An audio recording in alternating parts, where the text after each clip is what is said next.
Olá, sou a professora Valquíria e estamos na primeira quinzena de julho com aulas online. Para o 7º ano, iremos trabalhar a habilidade complementar do ensino fundamental do 7º ano de ciências número 2. Essa habilidade está presente no livro didático de vocês entre as páginas 22 e 30. Nesta habilidade, iremos ver alguns agentes causadores de doenças. O primeiro que veremos são as bactérias. Elas são seres unicelulares procariontes, ou seja, são formados por apenas uma célula e não possuem núcleo, o que quer dizer que seu material genético fica disperso no citoplasma. Por fora de sua membrana plasmática, ela possui um envoltório chamado parede celular, que dá mais proteção à sua célula. Algumas bactérias também apresentam filamentos, que são chamados de flagelos, que permitem o deslocamento da célula quando ele se movimenta. Dependendo da forma da bactéria, ela pode ser classificada em coco, bacilo ou vibrião. Os cocos têm uma forma esférica, os bacilos são bastões e os vibriões parecem uma vírgula. Porém, algumas bactérias podem formar colônias, que são grupos com várias bactérias unidas. Essas colônias são chamadas de espirilo, vibrião e espiroqueta. Ao contrário do que muitos pensam, a maioria das bactérias não causam doenças. Algumas das bactérias são importantes para a reciclagem da matéria orgânica, que é o caso das bactérias decompositoras. Outras bactérias, como os lactobacilos, transformam o açúcar do leite em ácido lático, que são utilizados na fabricação de alimentos. Muitas espécies de bactérias também são benéficas ao organismo humano, como as que vivem no nosso intestino. Elas auxiliam na obtenção de nutrientes e impedem que outros micro-organismos oportunistas se instalem em nosso corpo. Porém, temos também algumas bactérias que são prejudiciais à nossa saúde, provocando algumas doenças. As doenças que podem ser causadas por bactérias são chamadas de tuberculose, tétano,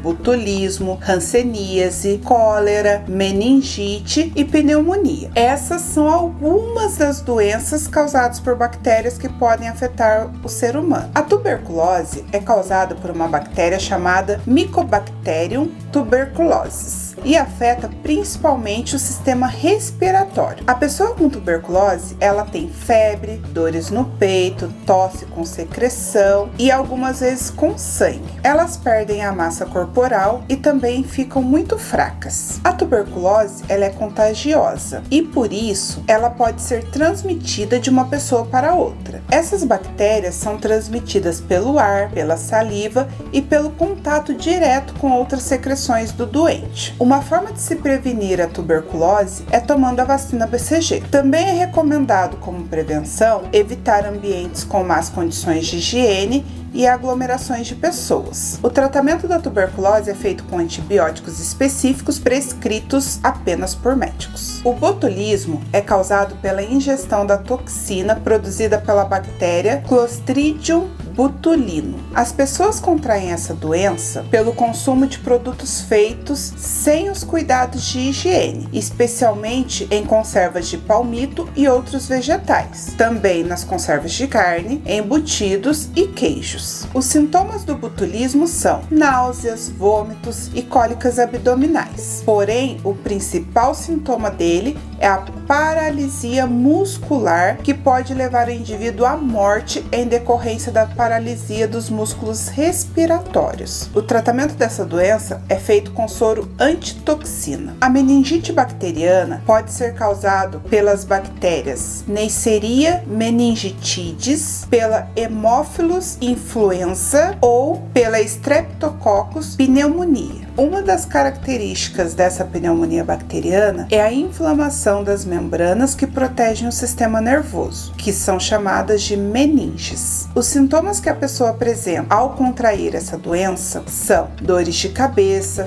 febre, rigidez no pescoço e vômito. Essa meningite, ela pode ser transmitida pelo ar ou pelo contato direto com secreções do doente, como saliva ou secreção nasal. A prevenção dessa doença se dá pela vacinação e também se recomenda evitar ambientes pouco ventilados e com aglomerações de pessoas. O tratamento da meningite bacteriana é feito com antibióticos específicos receitados pelos médicos. Os vírus, eles só foram observados por volta da década de 1940, depois que houve a invenção do microscópio eletrônico. Os vírus são extremamente pequenos e muito menores que as bactérias, impossíveis de serem vistos a olho nu e ao microscópio óptico. Após o desenvolvimento do microscópio eletrônico, os cientistas puderam ver que os vírus não são formados por células. Muitos cientistas afirmam que os vírus são estruturas que representam o limite entre a forma de vida e a sem vida. Eles possuem diversas características dos seres vivos, como a reprodução e o metabolismo. Porém, eles são acelulares, ou seja, não possuem células. As suas atividades acontecem somente quando eles estão dentro de uma célula viva. Por isso, eles são considerados parasitas intracelulares obrigatórios.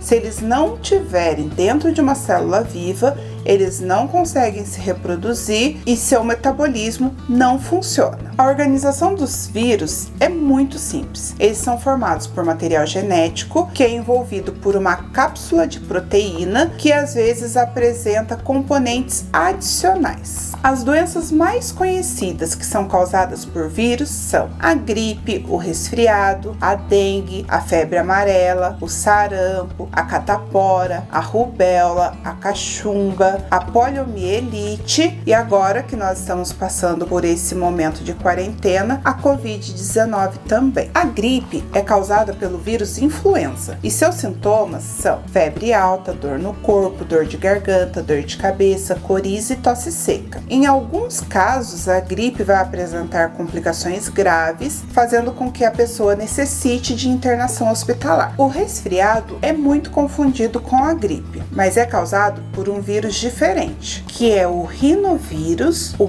parainfluenza e o vírus sincicial respiratório. Apesar de seus sintomas parecerem com o da gripe, eles são mais leves e duram menos tempo, entre 2 e 4 dias. E no resfriado, dificilmente a pessoa vai possuir febre.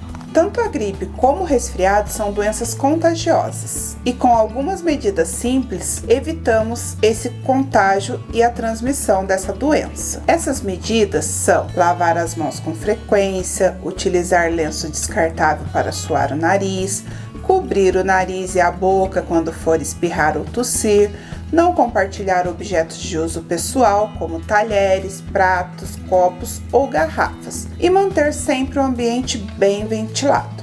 Existem vacinas para se prevenir da gripe. Nos postos de saúde, essa vacina da gripe é dada geralmente para crianças, idosos, gestantes e pessoas com doenças crônicas. Embora a vacina previne a gripe, é importante termos o hábito de realizar as medidas simples que eu já falei anteriormente. A dengue é causada por um vírus transmitido pela picada da fêmea do mosquito Aedes aegypti, quando essa fêmea está contaminada por esse vírus. As fêmeas são as únicas a transmitir esse vírus porque ela é a única dessa espécie que se alimenta de sangue. Os machos, eles se alimentam de néctar de plantas e por isso eles não picam as pessoas. As pessoas com dengue possuem os seguintes sintomas: febre alta, mal-estar, cansaço, dores de cabeça, nos olhos, nos músculos e nas articulações. As pessoas com dengue também podem ter vômito, diarreia e manchas vermelhas no corpo. Quando a pessoa possui vômito ou diarreia, ela precisa procurar um médico, pois isso causa desidratação. A prevenção da dengue é a eliminação dos mosquitos e de seus focos de reprodução. A fêmea do Aedes aegypti põe seus ovos em água parada, por isso é preciso não deixar água acumulada em vasos de plantas, latas, pneus velhos ou garrafas. É recomendado também lavar sempre as vasilhas dos animais de estimação com com água e sabão e tampar os reservatórios de água, como caixas d'água. O uso do repelente também é uma boa medida para evitar que o mosquito fêmea te pique. A febre amarela também é uma doença transmitida pela picada de fêmeas de mosquitos contaminados pelo vírus. Nós temos dois tipos de febre amarela, a silvestre e a urbana. Os mosquitos que transmitem a febre amarela silvestre são principalmente os dos gêneros Haemococcus e Sabetes. Já a febre amarela urbana, ela é transmitida pela picada da fêmea contaminada do mosquito Aedes aegypti, que é o mesmo mosquito que transmite a dengue. A febre amarela ataca as células do fígado, causando icterícia, que é a coloração amarelada de tecidos corporais, e também causa febre alta. Essa coloração amarelada que fica nos tecidos corporais foi o que deu origem ao nome da doença chamada febre amarela. Os sintomas da febre amarela são cansaço, dor de cabeça, dor muscular, náuseas e vômitos por cerca de 3 dias seguidos. Sua prevenção é através da vacinação e o uso de repelentes também ajuda a prevenir a picada dos mosquitos. A zika e a febre chikungunya também são doenças virais transmitidas pela picada da fêmea dos mosquitos que estão contaminados. O Zika é um vírus que foi identificado pela primeira vez no Brasil em 2015 e ele recebeu esse nome por causa do seu local de origem, que é a floresta Zika em Uganda, onde ele foi identificado em 1947. É um vírus transmitido pela picada das fêmeas do Aedes aegypti contaminadas e alguns pesquisadores buscam comprovação de algumas formas de transmissão, pois sugere-se que esses vírus também possam ser transmitidos por relação sexual. Os principais sintomas da zika são dores de cabeça,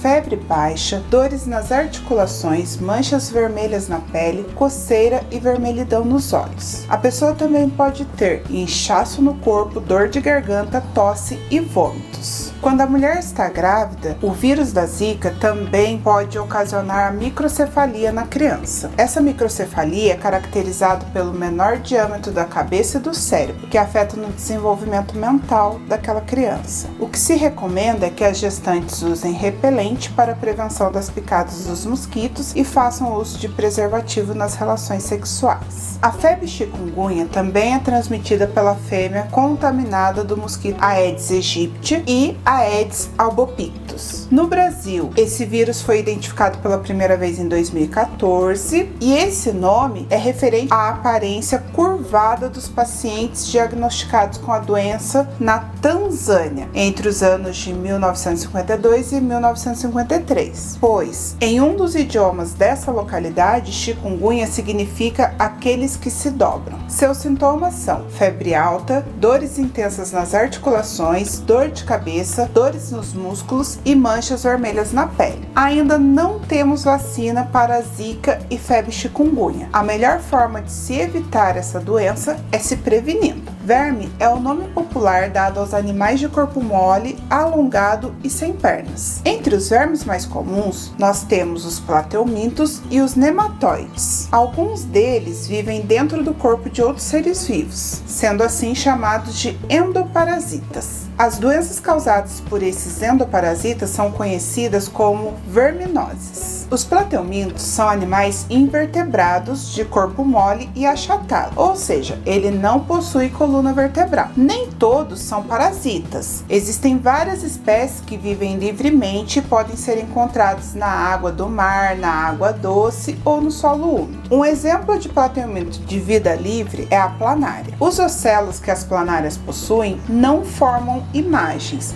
mas percebem a luminosidade do ambiente. A boca nas planárias fica na região mediana ventral do corpo e a faringe é lançada para fora da boca durante a alimentação e o tubo digestório ramificado por todo o corpo do animal. Entre os plateumintos parasitas nós temos a tênia. Esse animal é conhecido como solitária, pois há apenas um único parasita no corpo do hospedeiro. A sua cabeça não tem órgãos dos sentidos, mas têm uma estrutura com ventosas ou ganchos que ajuda na fixação da tênia no corpo do hospedeiro. Os nematóides são animais invertebrados de corpo alongado, cilíndrico e com extremidades afiadas. A maioria deles vive no solo úmido e rico em matéria orgânica, em ambientes de água doce e de água salgada. Entre os mais conhecidos, nós temos o ascaris, que é conhecido como lombriga. As verminoses podem ser transmitidas por alimentos ou água contaminados com o verme ou com o ovo deles. A teníase e a ascaridíase são apenas algumas das muitas doenças causadas por vermes que podem afetar o ser humano. A teníase é causada pela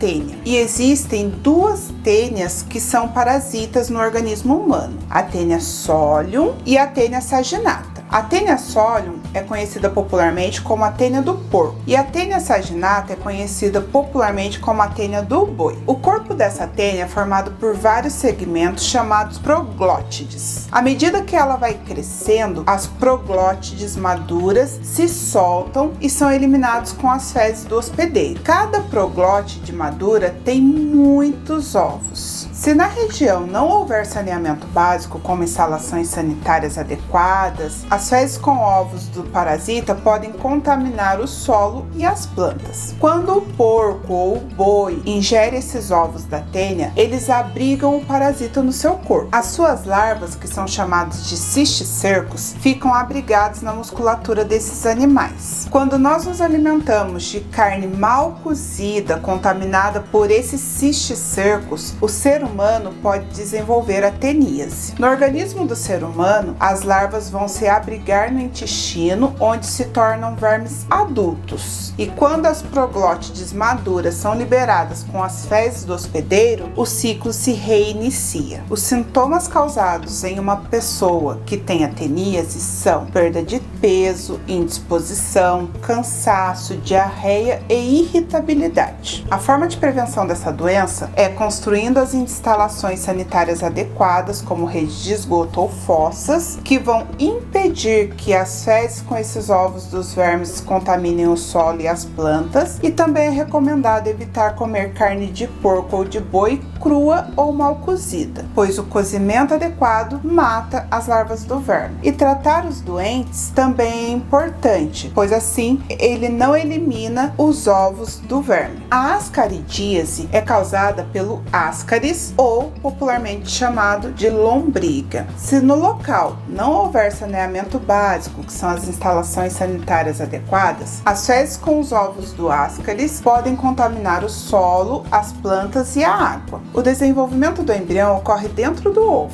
Nós somos contaminados quando ingerimos água ou alimentos contaminados com os ovos da lombriga. Essa larva se desenvolve no organismo do hospedeiro e a liberação das larvas ocorre no intestino do hospedeiro. Quando esses vermes ficam adultos, eles se instalam definitivamente no intestino do hospedeiro e assim ele elimina seus ovos nas fezes desse hospedeiro. Se não houver saneamento básico, as fezes com os ovos da lombriga pode contaminar o solo, a água e a planta, fazendo com que o ciclo ocorra novamente. Os sintomas presentes em uma pessoa com ascaridíase são perda de peso, indisposição, cansaço, diarreia e irritabilidade. A forma de prevenção também é a construção de instalações sanitárias, que vai impedir que as fezes contaminem o solo, a água e as plantas. Também é recomendado lavar muito bem os alimentos que são consumidos crus, usando água tratada ou fervida, filtrar ou ferver a água usada para beber e tratar os doentes para que o ciclo não ocorra novamente. Essa foi a nossa aula da primeira quinzena de julho.